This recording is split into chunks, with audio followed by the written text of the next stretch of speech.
The courtroom was quiet, the only sounds the ticking of the wall clock and the occasional rustling of papers. Everyone's eyes were fixed on the man in the wheelchair. His name was Peter Turner, a 37-year-old war veteran, sitting solemnly in the center of the room. His once strong body now crippled by the blast of an explosion. Peter was here today, facing charges for trespassing and using a dangerous animal to attack an innocent man. Beside him, seated on the floor like a guardian, was his loyal service dog. Rex was a black and tan German shepherd, powerful yet calm, his eyes sharp and focused, taking in everything around him. The prosecutor, a woman named Angela Harris, paced back and forth in front of the jury, her voice growing louder with every word. "This is not about medals or military service," she said, her finger pointing directly at Peter. "This is about a man who chose to invade a home, attack a civilian, and unleash a dog bred for combat." Her words echoed through the courtroom as she painted a picture of a man who had snapped under the weight of his past, unable to control his actions. But Peter didn't flinch. He didn't show the anger or frustration that most people would expect. Instead, he sat quietly in his wheelchair, his hands resting calmly in his lap, his shoulders straight. His expression remained unreadable, as if he was listening to the accusations from a distance, detached from the situation. The explosion that had taken away his ability to walk had also taken away much of his voice. For years, he had struggled to speak, his words fractured, slow and painful. He had learned to communicate without words, relying on silence to express his thoughts. It was a silence that others didn't understand, but it was his way of coping, his way of surviving in a world that had left him broken. As Angela continued her accusations, Peter's service dog, Rex, remained still, his gaze unwavering. Rex wasn't just a pet. He was a partner, a comrade, and the only constant presence in Peter's life after the war. Rex had been with Peter through thick and thin, through the darkness of the battlefield and the quiet of their home. They had shared more than just a bond. They had shared trauma, pain, and survival. Where Peter's voice failed, Rex's loyalty spoke louder than words ever could. The prosecutor's voice rang out again, this time louder and more dramatic. "This man used his dog like a weapon," she said, her words cutting through the tension in the room. "This dog was trained to attack. It was bred for violence, not for community." She glanced at Rex, who remained motionless beside Peter, his ears slightly perked. There was a stir in the gallery as some people murmured their opinions, some skeptical, some sympathetic. But Peter didn't respond to the murmurs. He had learned long ago not to let the opinions of others affect him. He had been through too much to care about what people thought of him now. The witness on the stand, a man named Ryan Markham, was the alleged victim of the attack. He spoke with calculated confidence, his words carefully chosen. "I was standing in my yard when this man just burst in," he said, his voice rising with emotion. "The dog charged at me for no reason. I didn't do anything wrong." As Markham spoke, Rex's ears twitched. His sharp eyes never left the man. There was a low, controlled growl from Rex, so faint that only those sitting near him could hear it. But Peter noticed. He felt it. It was a warning, a signal. And then, without anyone noticing, Peter's fingers moved, forming a subtle but practiced signal. His right hand, barely visible to those around him, made a slight motion, a thumb in his palm with two fingers down. Rex, understanding the signal, stood up slowly. His movements were calm but purposeful. He began to walk toward the witness stand, his paws making soft taps against the floor as he moved forward. The bailiff flinched, unsure of what was happening, and instinctively stepped forward to intervene. But the judge, her eyes focused on Rex, raised her hand to stop him. "Let him proceed," she said, her voice steady. The room held its collective breath as Rex approached Ryan Markham. Markham shifted in his seat, visibly uncomfortable. Rex stopped just a few feet from him, his eyes fixed on the man, his presence looming. Then, without warning, Rex let out a sharp bark, his voice loud and commanding. Markham flinched violently, the sound of the bark reverberating through the room. Rex stepped forward and sniffed at Markham's pant leg. Then, in a swift motion, Rex used his nose to nudge open the flap of Markham's coat. The courtroom watched in stunned silence as Rex pulled out a small object. A child's necklace. It was a simple blue string with a plastic star-shaped charm, but it was smeared with something dark. The room gasped as the judge stood slowly, her eyes narrowing at the object now lying on the floor. Ryan Markham's face turned pale as he stammered, I don't know how that got there. That's not mine." Rex, standing beside the necklace, looked up at Peter, who gave a small, almost imperceptible nod. The judge turned to the bailiff, her voice firm. "Get that tested now," she ordered. The courtroom fell into a stunned silence. The moment hung in the air like a thick fog. What had just happened? What was this necklace? And how did it relate to the case? The judge stood tall, her gaze shifting between Peter, Rex, and the object on the floor. "Court will recess immediately," she declared. As the recess was called, the room buzzed with whispers, each person trying to make sense of what they had just witnessed. The truth had just been revealed, but the real question was, what would happen next? The courtroom had barely settled into its recess when Peter turned his attention to Rex. The dog, who had been by his side for years, stood tall, eyes scanning the room with a calm yet focused gaze. Rex wasn't just any dog. He was Peter's savior, his protector, and his closest companion. A bond had been formed between them, one that transcended the need for words, one that was rooted in trust, survival, and shared trauma. Peter had been a different person before the war. He had been strong, vibrant, and confident. He had a future ahead of him, one that was filled with dreams and aspirations, but all of that had been shattered in an instant. The explosion that had taken his ability to walk also took away parts of himself he would never get back. It had taken his body, his voice, and his connection to the world he once knew. In the aftermath of the explosion, Peter was left broken. Doctors told him he would never walk again. They told him to prepare for a life of limited mobility, of dependence. His family and friends tried to offer support, but the truth was, they didn't understand. They couldn't understand. The trauma, the pain, the constant reminder of a life that was no longer his. It was all too much to bear. But Rex understood. Rex had been there with him during those dark days. Rex had crawled through the rubble of the battlefield to reach Peter, dragging him away from the blast zone with a determination that could only come from a bond forged in the heat of combat. After the explosion, when Peter had been medevaced back home, it was Rex who stayed by his side, never leaving him, always watching, always waiting. Rex had seen the worst of what war had to offer, just like Peter. And together, they had fought to survive. Peter didn't know what it was that kept him going in those first few months. He wasn't sure if it was the will to live or the sheer determination to prove the doctors wrong. But what he did know was that Rex was always there, silently offering comfort and companionship. Rex didn't need to speak. He didn't need to do anything other than be present, and that was enough. Over time, Peter began to adjust to his new reality. He learned to navigate the world in a wheelchair, slowly regaining his independence. And Rex, ever loyal, was there every step of the way, learning how to assist in ways that no one else could. Rex would help him move from his wheelchair to his bed, steadying him when he needed it. He would retrieve things Peter dropped, bringing them back without hesitation. The connection between them grew stronger with every passing day. Their bond wasn't just about survival. It was about healing, about learning how to live again.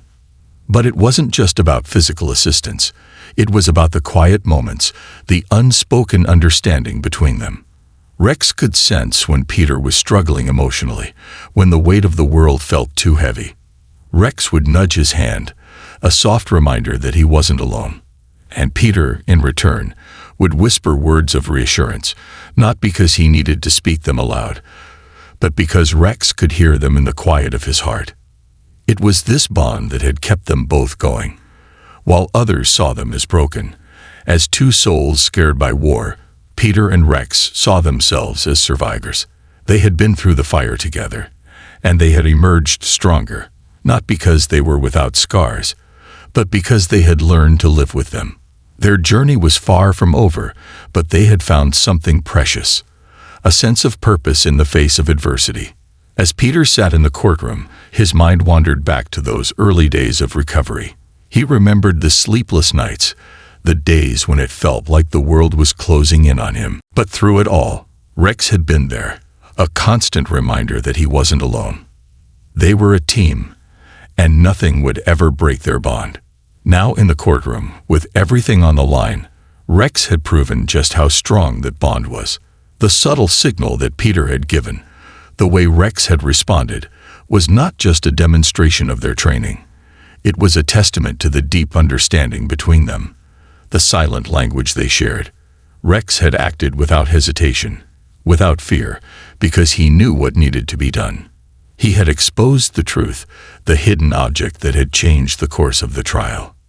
The judge, watching the interaction between Peter and Rex, couldn't help but feel the weight of the moment.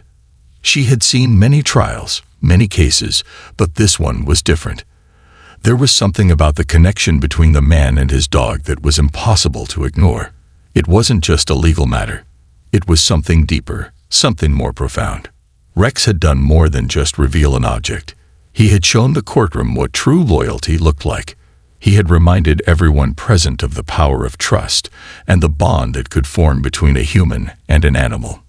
It was a bond that went beyond words, beyond training. It was a bond that had been forged in the fires of war and had survived the hardest trials of life. As the courtroom recessed, Peter sat quietly, his mind racing. He had been through so much, and now, with Rex by his side, he was facing yet another battle. But this time, he wasn't alone. He had Rex, and together, they would face whatever came next. The room buzzed with quiet conversations as the court recessed, but for Peter and Rex, time seemed to slow down. As the judge ordered an immediate investigation into the necklace Rex had uncovered, Peter felt a sense of calm wash over him. It wasn't the relief of victory, not yet, but something deeper. He knew that what had just unfolded in the courtroom would change everything, not just for him, but for everyone involved. Rex had exposed the truth, and there was no turning back now. The truth had a way of coming to light, even when it seemed buried beneath layers of lies and deception. And in this case, it wasn't just a legal matter.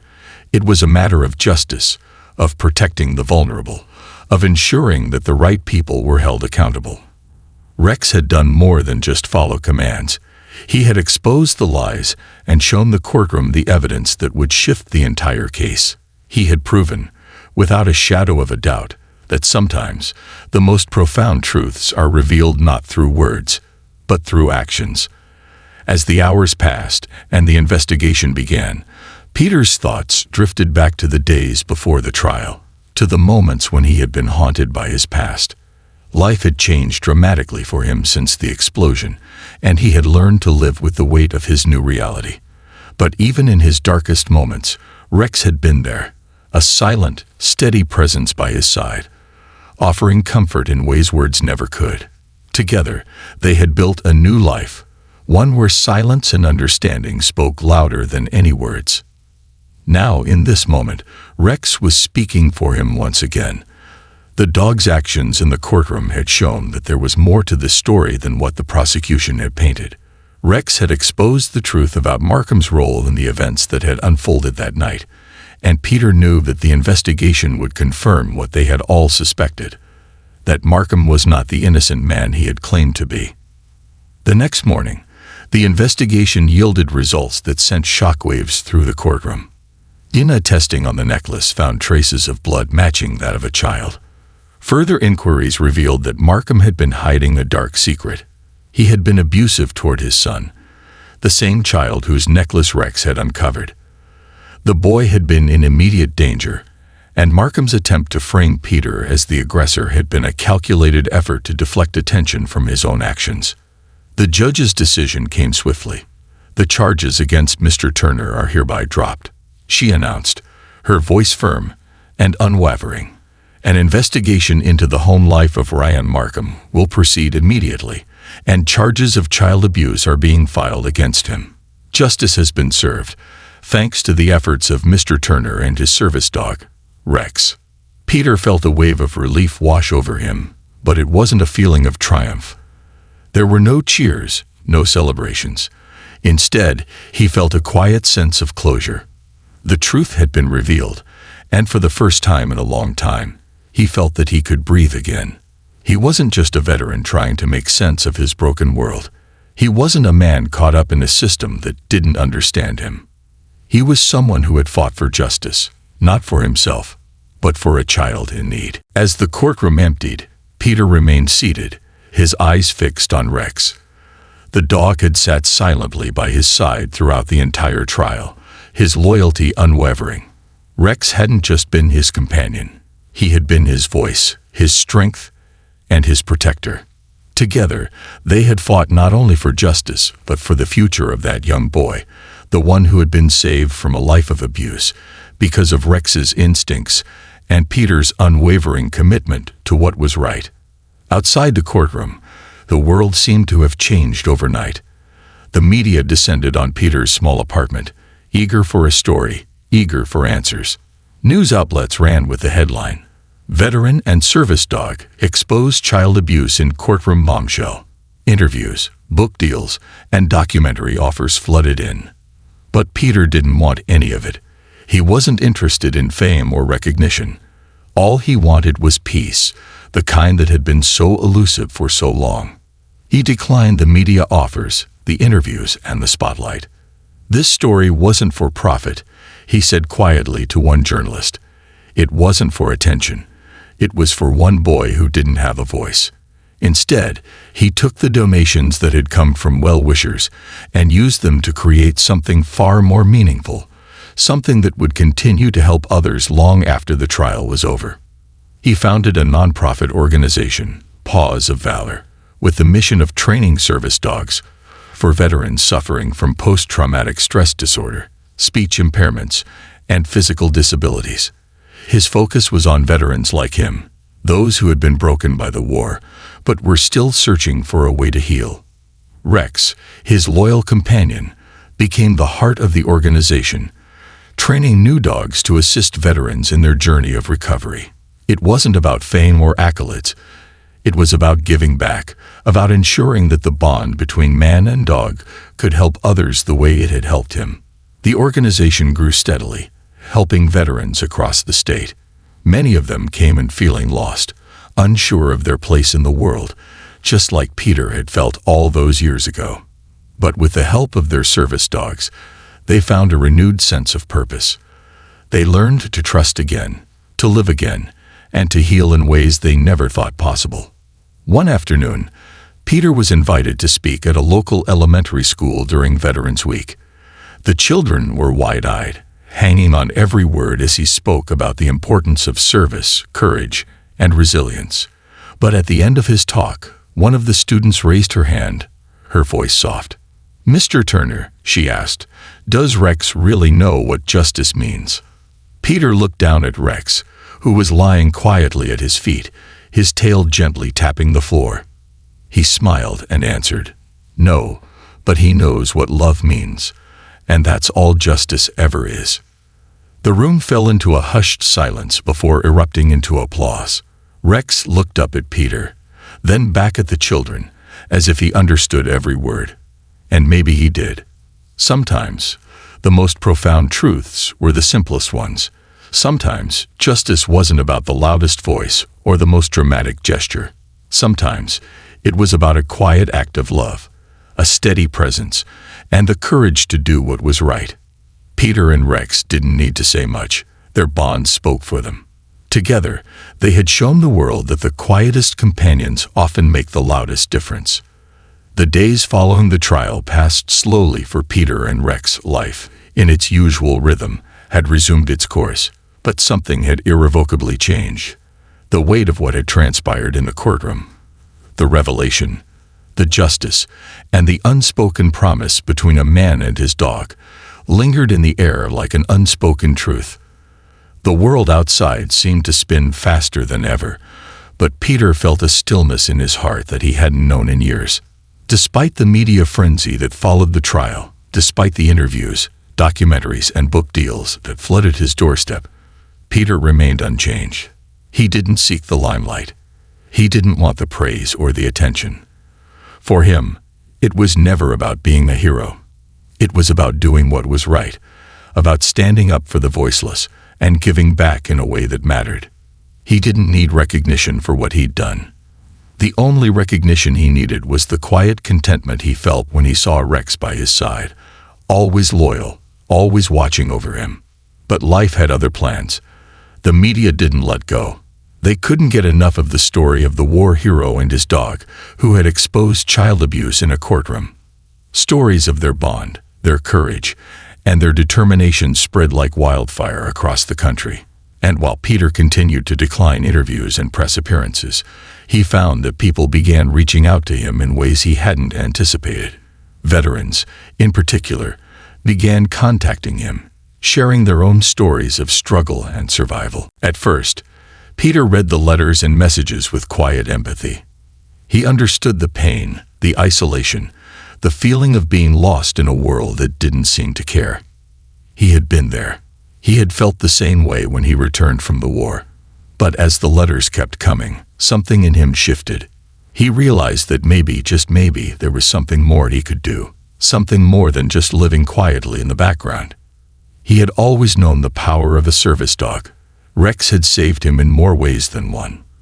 But now he began to see the broader picture, the thousands of veterans who, like him, were struggling to find their place in a world that had moved on without them.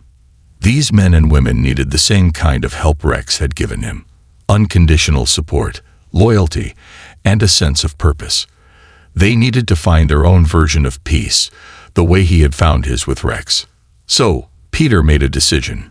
He would turn the donations he had received after the trial into something tangible, something that could help others.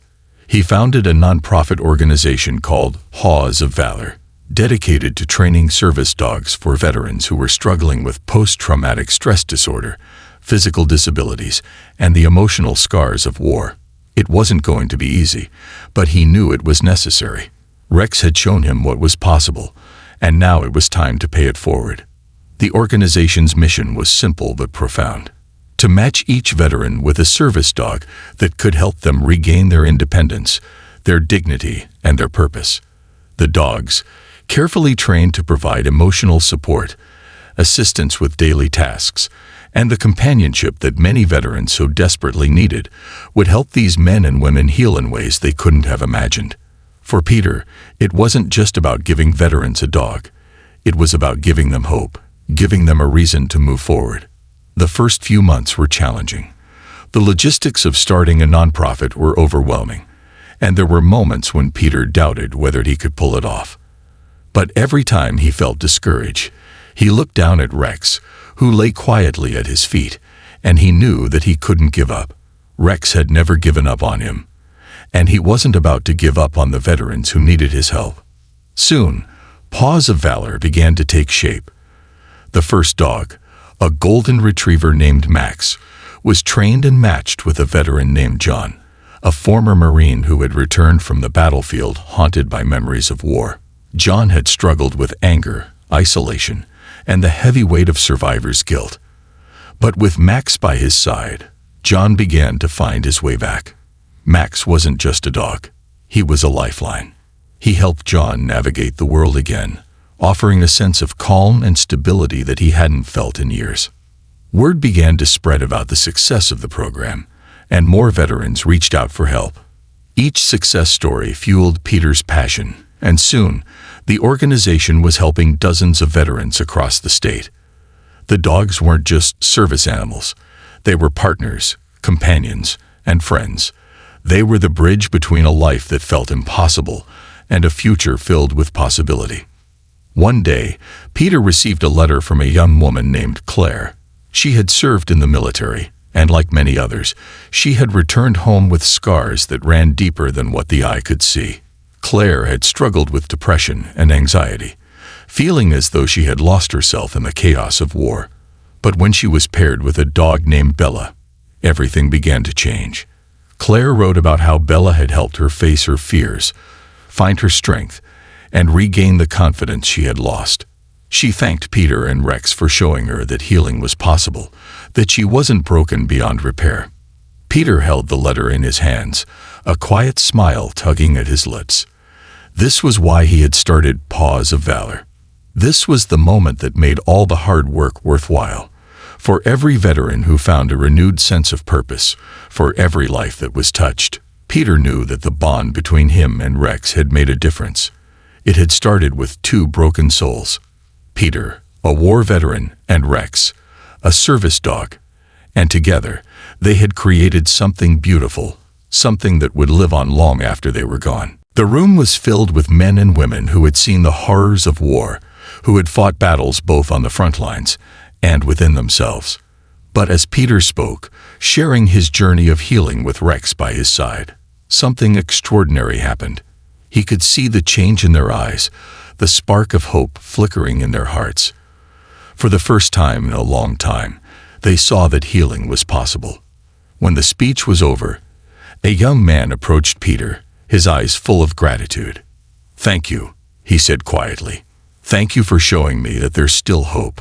I don't know how to thank you." Peter smiled and looked down at Rex, who was lying calmly at his feet.